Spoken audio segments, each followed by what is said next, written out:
Lah, di sini segini, di negara ini kok segini ya?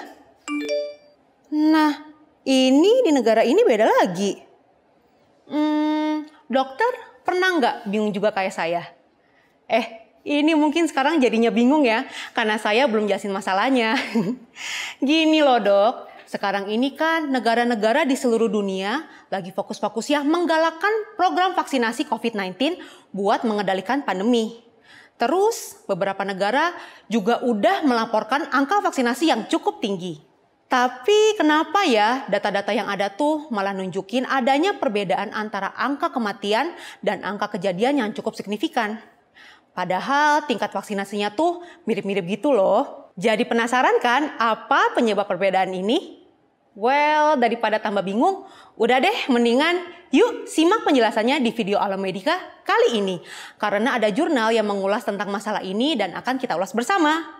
So, don't go anywhere and let's check it out.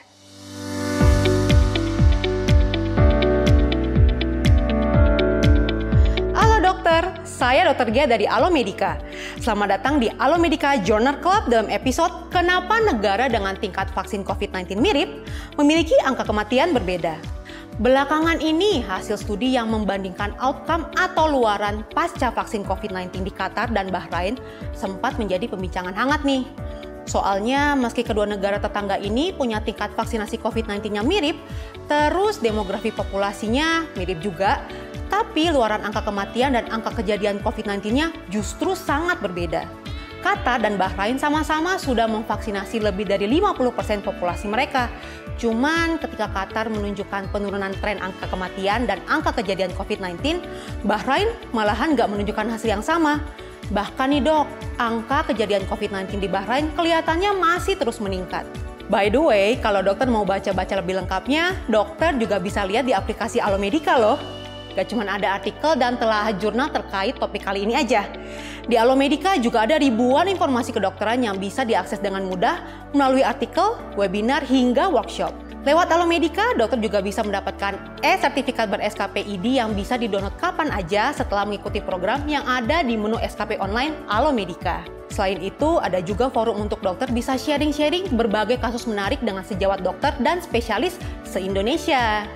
So, langsung aja download aplikasi Alomedica sekarang di Google Play dan App Store. Jadi, apa sih penyebab kedua negara ini memiliki hasil yang berbeda padahal tingkat vaksinasi mereka serupa? Al-Hinay dan kawan-kawan mencurigai bahwa perbedaan luaran ini disebabkan oleh perbedaan jenis vaksin COVID-19 yang digunakan. Qatar diketahui menggunakan vaksin COVID-19 tipe mRNA, sedangkan Bahrain diketahui menggunakan vaksin COVID-19 tipe inactivated. Al-Hinay dan kawan-kawan akhirnya melakukan studi lebih lanjut untuk mengkonfirmasi hipotesis mereka. Jadi dibandingin deh tuh data-data dari 10 negara dengan tingkat vaksinasi COVID-19 tertinggi di dunia, di mana tiap negara tersebut punya populasi lebih dari 500.000 orang. Dari 10 negara tersebut, ada 5 negara yang menggunakan vaksin tipe inactivated, yaitu Bahrain, Republik Chili, Hongaria, Republik Maladewa, dan Mongolia. Sementara itu ada 5 negara yang menggunakan vaksin tipe mRNA dan atau tipe vektor adenovirus, yakni Malta, Israel, Qatar, Amerika Serikat, dan Inggris. Hasil analisis data tersebut menunjukkan bahwa negara yang menggunakan vaksin tipe mRNA dan atau vektor adenovirus mengalami penurunan tren kematian harian sejak 31 Januari 2021. Sedangkan negara yang menggunakan vaksin tipe inactivated tidak mengalami penurunan tren kematian. Kelima negara yang menggunakan vaksin tipe inactivated cenderung memiliki angka kematian harian per 1 juta orang yang lebih tinggi. Nah, temuan-temuan ini akhirnya bikin Al-Hinay dan kawan-kawan berkesimpulan bahwa hipotesis awal mereka cukup tepat, yakni luaran vaksin COVID-19 tipe inactivated yang diperkirakan lebih buruk daripada vaksin tipe mRNA dan atau vektor adenovirus. Ngomong-ngomong, sebelum saya lanjut, saya mau tanya nih sejawat-sejawat sekalian yang lagi pada nonton, udah pada subscribe belum ke channel YouTube Alomedica? Kalau belum, sekarang klik tombol subscribe-nya ya, dan jangan lupa aktifkan juga lambang lonceng notifikasinya, biar sejawat bisa tahu kapan aja Alomedica update informasi kedokteran terbaru. Sekarang kita lanjutin lagi ya. Waduh, terus gimana nih dok pengaruh hal ini terhadap kita di Indonesia yang udah menggunakan dan mendistribusi vaksin COVID-19 tipe inactivated sejak awal? Well, faktanya kita nggak perlu cemas dulu nih dok. Soalnya walaupun temuan tadi terdengar menarik dan mungkin bisa kita bilang concerning ya, tapi hasil studi Al-Hinay dan kawan-kawan ini masih perlu dikonfirmasi lebih lanjut. Karena pelaku studi di sini juga nggak menjelaskan faktor lain yang mungkin bisa ikut meningkatkan angka kematian.